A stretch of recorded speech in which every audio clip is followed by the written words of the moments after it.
All right, let's get started. We are talking Phoenix. Uh, got hot out there in Phoenix. Lots of things happening. Do you want to talk Cup or Xfinity first? No, you're the host. You're the country star. Your choice. Oh, in case you're brand new, my name is Chad Bearden. I'm a country artist and NASCAR super fan. I'm joined by my buddy Rick Kojin, who is sporting the absolute best hair in all of NASCAR. Voted Very much. seven times favorite hair in NASCAR. Let the flow go. Let it go, buddy. Let it go. Thank you. All right, we might as well start with Xfinity, right? Okay. You want to go first? You want me to go first? They race first on Saturday. I'll take it. Let's do it.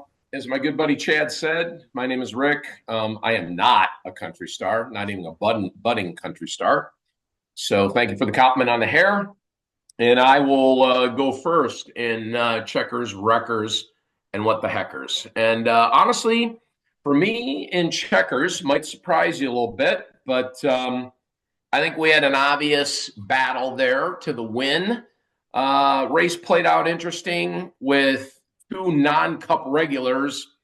Kind of, some people thought Almirola used up our man Bowman there coming to the line. The way I looked at it is, listen, they ain't racing for points. Do what you want to do. So I looked beyond first and second place. And my checkers for the week goes to a couple guys who finished third and fourth who the average fan might overlook. Okay. Brandon Jones came home third. He really, really needed a good finish. I mean, he's in really good equipment. So I'm going to give a checkers to him for bringing that thing home third. And fourth, maybe I'm going a little bit of homer here, but come on. You got to give a checkers to my man, Ryan Sieg. That 39 car comes out of our Haas factory team shops in Kannapolis. Brought it home in fourth, and that's a really big deal that both those guys got a top five. Great run. All right. Wreckers. Wreckers. Boy, is this one easy. I bet I'm stealing yours, but we'll see. This one's got to go out to Austin Hill. Okay? Listen, I don't race these cars. I never have. The man's got tons of talent. He's going to race in Cup one day. I'm using his words, not mine. The dumbest thing he's done in 20 years of racing. His words, not mine. Don't get mad at me, Austin Hill. Those were your words. The man just flat was following another car super close, and they went down into the turn. He lost his perception of where he was, and he smacked the thing off the inside wall and destroyed his car and destroyed his day, tore up equipment for old Richard Childress there, and welcome. Look, an embarrassment to him, embarrassment to the team, embarrassment to the sponsor. He's a great driver. These things don't happen, right? He's got to get my wreckers. And I got to be honest with you, that hands off, this is a symbol for handoff, to the what the heckers, because what the heck was a great running 0-0 from Haas factory team for Sheldon Creed. I'm not saying Creed had winning stuff under him. I think he had top five stuff. My man was past him into the corner, and it must have felt like the hand of God came down and punched that left rear corner, sent him around. He had no idea. Kudos to Sheldon. Post-race interview on him, too. Very cool. Conciliatory understanding. He's like, look, Austin Hill just clearly made a mistake. That nothing intentional there. That doesn't happen. And he kind of I thought his demeanor afterward was really good. But those two kind of hand off to make my records and checkers for Xfinity at Phoenix. Yeah, you definitely that was my wreckers as well. I'm So trying to come up with some other, what else was there really, right? Go ahead. Yeah, that's fair. So my checkers was I had to go with Justin Allgaier. I thought he drove a great race. He had the thing when had the late caution not come out. Like he was a second and a half out in front of everybody. Little surprised that he didn't try to take the top lane away from Almirola, knowing that Almirola had been making such good headway out there, but the jumps that he got on all the previous restarts, I get it, I understand it. But I thought he ran So a great race. can I jump in? Yeah, I'm sorry to cut you off. no, This is complimentary. I'm not trying to kiss up to the host. He doesn't need no more ass kissing from me. Listen, scratched out from my notes was Little Gator Allgaier as my checkers. Obviously, I played Brandon Jones and the Ryan Sieg. I agree with you 100%. I know this looks staged. It's not. And I will also tell you, did you know he led 130 laps in that race? And it's not the first time he's been dominant at Phoenix and hasn't brought it home. yeah, blew a Back to tire you. last year. Back to you. Yeah. I'm just gonna go straight to the what the heckers. We already talked about the wreckers. My what the heckers is, um, and this wasn't necessarily part of the race, but it is the CW. So apparently some of the CW affiliates are not broadcasting the race live. They're broadcasting it the next day in some markets.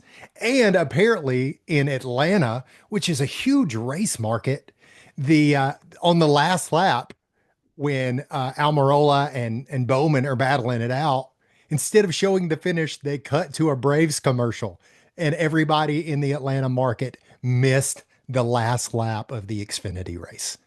So CW, what the heck are you doing? This is your first year with this.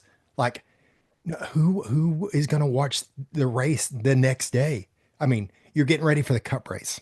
So that's my what the heckers. All right, listen. That's a golf. See, golfing. I don't golf, but I'm kind of doffing the hat there, like if I made a birdie.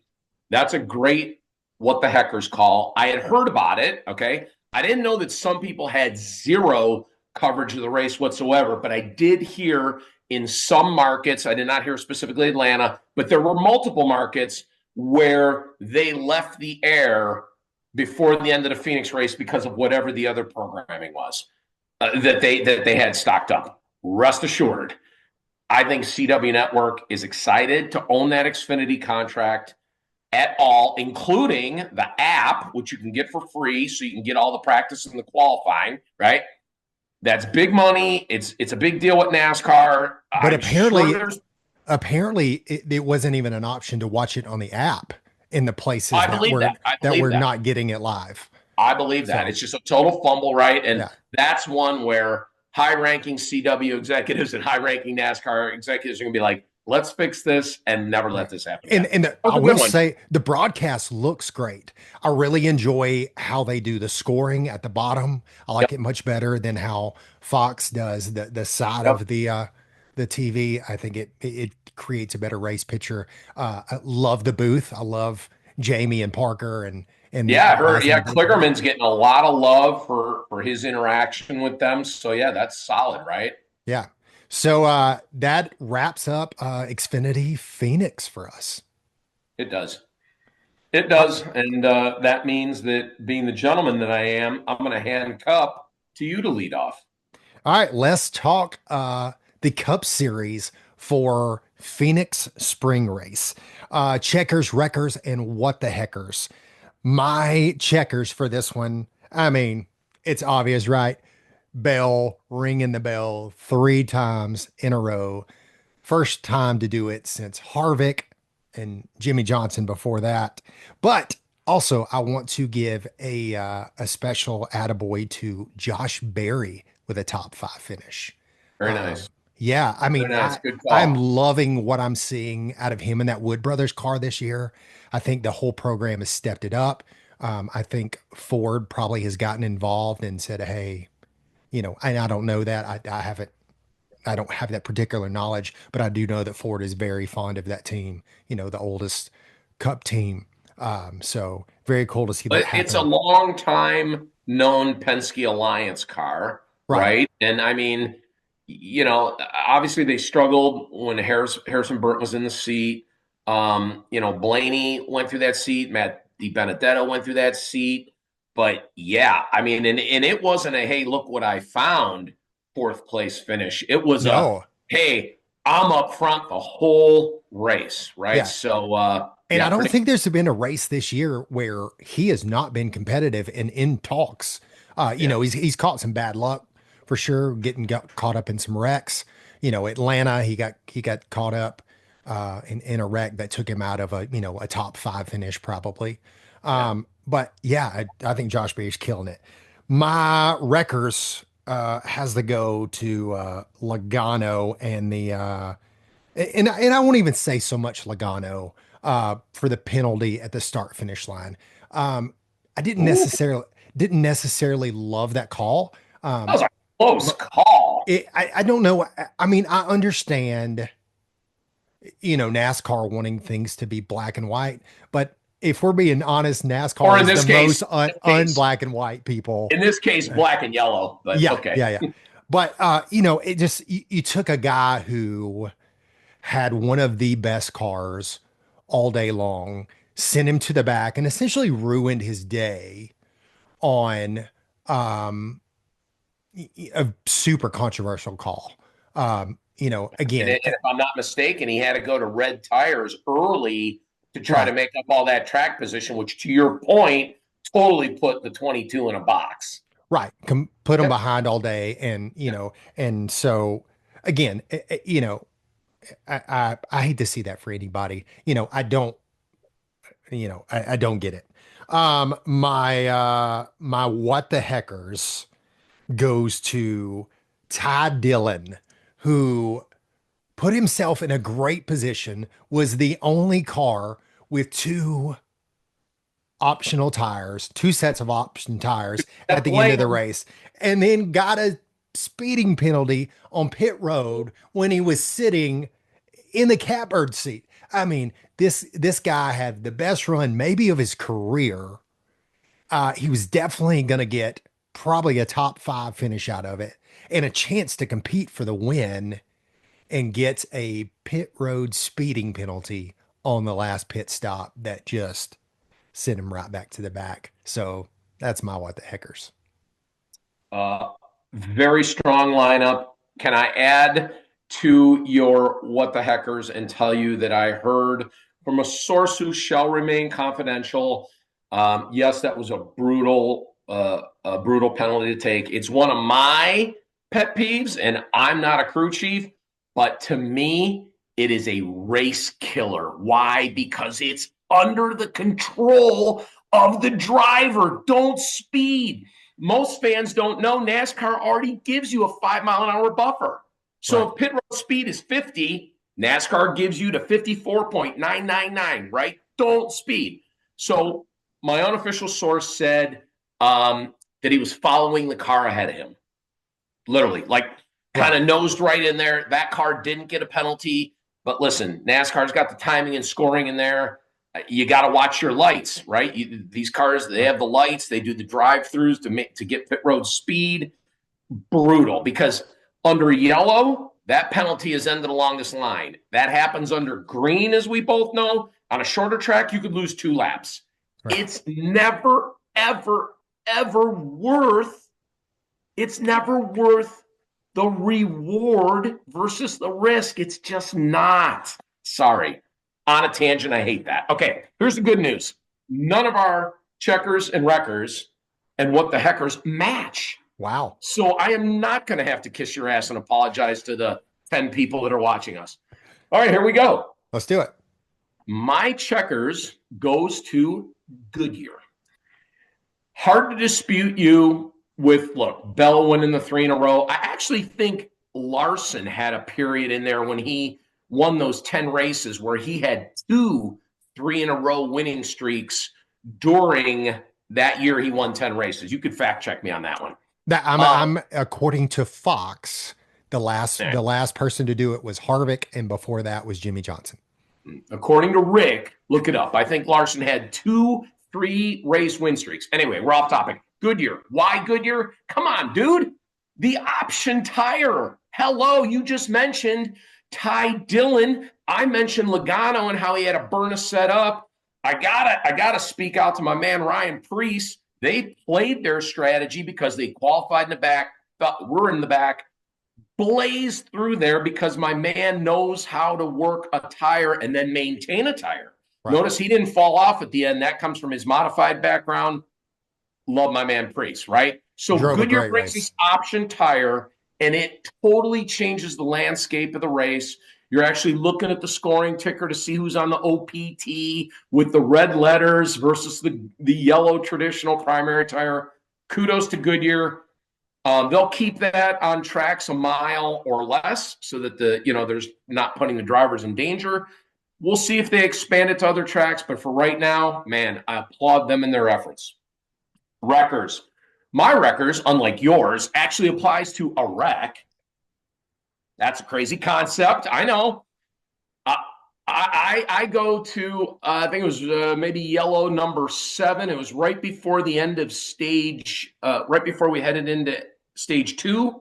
How about Ty Gibbs, who you mentioned, comes up on the restart and kind of closes off the front of Justin Haley. Justin Haley moves up to adjust. There's Chase Briscoe, who rolls his car up in the air as their tires come together, a la like an IndyCar or Formula One. And as that whole massive machinery moves to the right, there's Carson Hocevar making a metal sandwich against the guard, against the wall, the safer barrier. Ugly, dude. Ugly. Ugly for all those drivers. And let me tell you what else is ugly. I mentioned 4. My notes, if I was cheating and looked at them, I think there wound up being 8 total cars that got parked because of that. Haas factory team driver, Cole Custer, gone. SVG, gone. Maybe Brad Keselowski also was in that. Dude, that was a massive turning point, and that gets my wreckers. And finally, my what the heckers. Man, I hope I don't get heckled by this by the 9 people that are now watching. My what the heckers is Catherine Legg. Okay? Okay. Let me tell you. Listen. Hey, I can't drive these cars. She can. She's got an amazing racing pedigree. However, these next gen cars are tough. They're tough, Chad.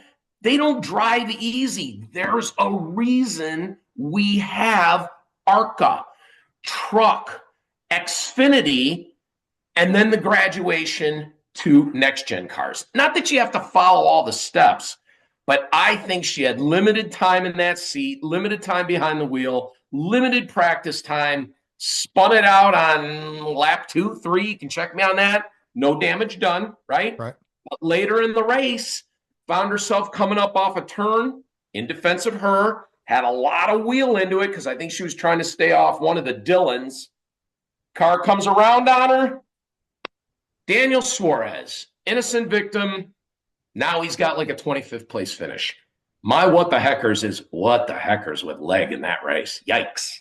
Yeah, and I mean, in her defense, a little bit, I think what I heard was that whole deal came together in like 2 weeks. 2 weeks. Yeah, 2 weeks. So I'm not knocking on her. I'm knocking on the whole deal of from inception to wrecker hook to the garage, right? yeah, Just rough. yeah. No, dude, but I do think, obviously, super talented driver. I would love to see her back. Uh, Yes. but I would love to see her at a place where you get to where you not test, but practice. You get, practice is so minimal these days. Yep. But I would love to see her get another chance and get to spend some time in the car. Maybe whoever's putting those deals together gives her something other than 2 weeks to learn Right? this crazy car. I mean, Harvick and Boyer, both of whom drove the regular NASCAR Cup cars. I call them the regular, but Right. pre next gen. Right. And the next gen car for Harvick, he would tell you drive totally different. They are difficult vehicles to drive for a variety of reasons. Independent suspension, lower profile tires, 5-speed sequential, yada. The list goes on and on. For the aero on the bodies, the underbody wing, which is flat like an Indy car. The Yeah. car's a complex machine to drive. I agree with you. Very talented racer. Give her some more seat time somewhere so she can get a better performance. Yep. I like it. All right. I wanted to this is a little bit off of our checkers, wreckers, and what the heckers. But I did want to get your thoughts and inputs on You have no, I have no idea what you're yeah, about to say. You're yeah, totally putting me no, on the spot. yeah, but it's what we do. This is just us, shooting the bull. But All right. I wanted to get your thoughts on Chase Briscoe winning his appeal, getting his 100 points back, something that we have rarely seen on those L1, L2 penalties. So, well, Chase Briscoe didn't win anything, right? The power of Joe Gibbs Racing put together a comprehensive case.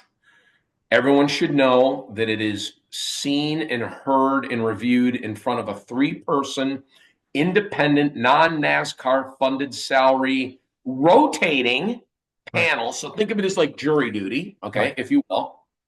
And from what I heard, okay, and not like I work for Joe Gibbs and I'm in the know, but I'm just going to tell you, they were able to prove that the single source part, which in this case was the deck lid, where the spoiler attached, had holes through the bottom for the spoiler to attach that were routed out, bigger than should have been, and required larger bolts to go in there. Not something they did on purpose, something that happened from the single parts supplier. Everyone should know all these parts come from, you get your steering racks from these guys, you get X-Track, makes your rear differentials, Woodward steering, blah, blah. You can go Right. all through it. I was shocked as you were. Yeah. 100 points vaulted him back up to like 15th. Obviously, I mentioned him in Wreckers. He got bounced around there in the Phoenix race, but what a different perspective for him to make up to. And probably the best quote, and now I'm plagiarizing because this is Chase Briscoe's words. That was my best points day ever as a driver. At the end of the day, I think, you know, uh, great for him that he got his points back or whatever, if he wasn't Yeah, guilty of it or whatever.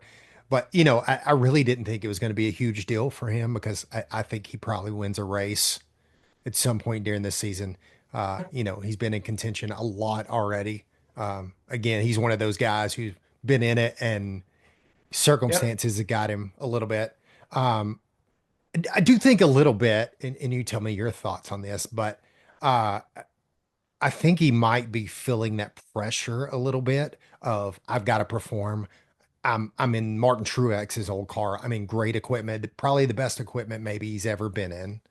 Um, so I think at times he's overdriving a little bit and kind of putting himself in bad situations, but he is competitive week in and week out, and I think it's just a matter of time before he kind of settles into that seat. I think yeah. I he's got a mean, great crew chief getting him yeah, he there. does. And, and a crew chief that's won many races. And Right. I agree with you 100%. We can Monday evening, I said Monday morning, we can Monday evening quarterback this thing. We're not Chase. I don't know if he's pressing. What I do know is I see Bass Pro Shops slathered all over that car, man. And I see him coming to a place where in the past he had two victories. I think he has two cup victories. I know one of them came at Phoenix. I remember that when I was there. Um, He got the win whether last year for Stuart Haas. Oh, Yeah, yeah, at Darlington to get in their yeah. play. It's another kind of walk off type of moment, right? Right. So the ability to deliver in these situations kind of proves that that is within him, and I think it'll come. But I think as with anything, like let's put aside where he came from, the penalty, and all this stuff.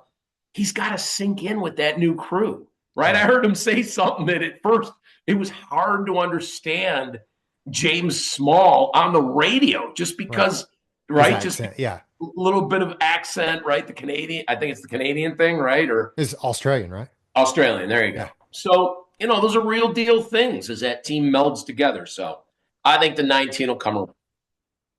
Yeah. All right. Well, anything else you can think of that we need to cover? Wow. I mean, you just doubled the length of what this was supposed to be by totally catching me off guard. Thank God I had a thought on it and you weren't like, well, Rick, what do you think about putting rockets into space? Yeah, Yeah. I mean, don't know much about you're it. You're the closest thing I have to Elon Musk. Shit. Nope. I'm All not. right. Well, I hope everybody will come back and check this out and keep following us from week to week to get our thoughts that matter not at all, but we're excited to be giving them. And yeah, Let's be honest. We just like to hear ourselves talk. If anyone happens to pick up and find it of interest and picks up something interesting that they can share to another NASCAR fan, it's Johnny Appleseed. Keep we like spreading to the talk seed, man. NASCAR. Keep spreading the seed, man, so Yeah, more sprouts and more fans grow. Period. like it. All right. All right, bud. Appreciate you. All You got it. Have a great night. right, see you, bud. See you. Bye.